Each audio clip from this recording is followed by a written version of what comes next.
Science, science को हिंदी में बोलते हैं विज्ञान या विज्ञान, और इसे शास्त्र भी बोलते हैं।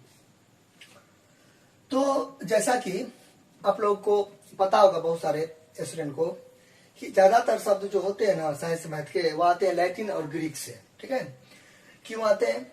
क्योंकि देखिए इंग्लिश जो होता है ना कंफ्यूजिंग लैंग्वेज होता है, वो चेंज होता रहता है। लेकिन लैटिन ग्रीक जो होता है ना कंफ्यूजिंग लैंग्वेज नहीं होता है, वो चेंज नहीं होता, इसलिए।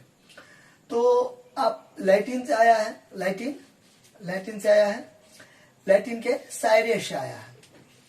शायर भी बोल सकते हैं, शायरे भी बोल सकते हैं।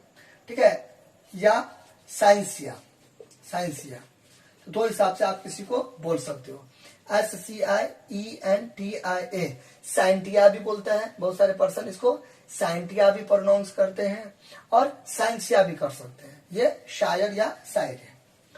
जिसमें से इस दोनों का मतलब होगा, अगर मैं स्प्लिट करूं और अच्छा से डीप में बताऊं, तो इसका मतलब होता है to know, to know, to no.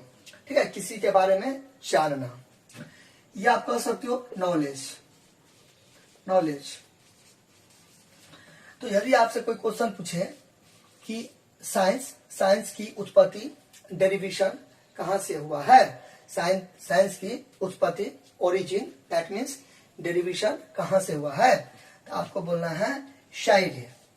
आप शायर बोलो, या वो वाला शायर नहीं, ठीक है, वो होता है शायर, शायर।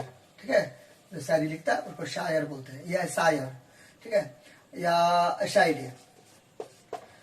और इसे आप साइंसिया पढ़ो, साइंसिया, साइंसिया, या पढ़ने वाला साइंटिया भी पढ़ता है, बोलता है। ठीक है, यानी कि अभी अपने लोग क्या सीखे, अभी अपने लोग सीखे कि साइंस का हिंदी होता है विज्ञान या शास्त्र, विज्ञान बोलिए या विज्ञान बोलिए।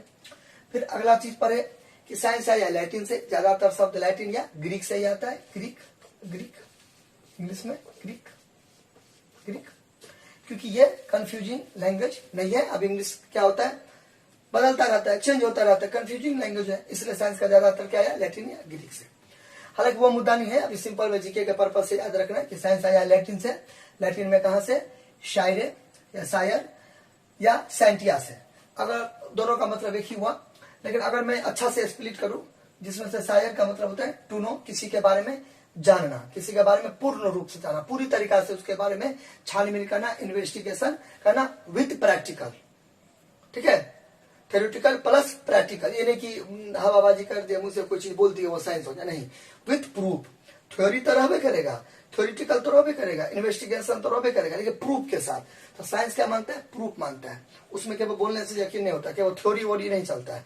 साइंस में थ्योरी और प्रैक्टिकल दोनों है। अगर कोई चीज में अगर प्रैक्टिकल नहीं है, आप किसी को प्रूफ नहीं दे रहे हो, किसी को आप सेटिस्फाइड नहीं कर रहे हो, पूरी जानकारी नहीं दे रहे हो, तो वो साइंस नहीं हुआ। ठीक है, बोलने से साइंस नहीं, बोलने पर साइंस यकीन नहीं करती है, करने पर यकीन करती है। अगर आप किसी को करके कोई चीज दिखाओगे, जैसे अभी अंधेरा है, ठीक है, मैंने बोला देखो कि एक ऐसा चीज है जो लाइट देता है, ठीक है, तो वो चीज कहाँ है, ये है, फिर ये क्यों जला, कैसे जला, इसके पीछे का साइंस क्या है। तो कहने का मतलब है फुल्ली नॉलेज देता है, पूरा नॉलेज देता है साइंस, आधा अधूरा नहीं, पूरा नॉलेज देता है। वो भी नॉलेज कैसा, सेटिस्फेक्शन से भरा हुआ, इन्वेस्टिगेशन सेटिस्फेक्शन विथ प्रैक्टिकल से भरा हुआ। तो वही बोलते हैं कि टू नो मतलब जानना, जानना मतलब क्या, पूरी जानकारी। ठीक है, या नॉलेज, नॉलेज मतलब वही ज्ञान, विवेक, बुद्धि। साइंस दैट मीन्स समझ। Clear, thank you.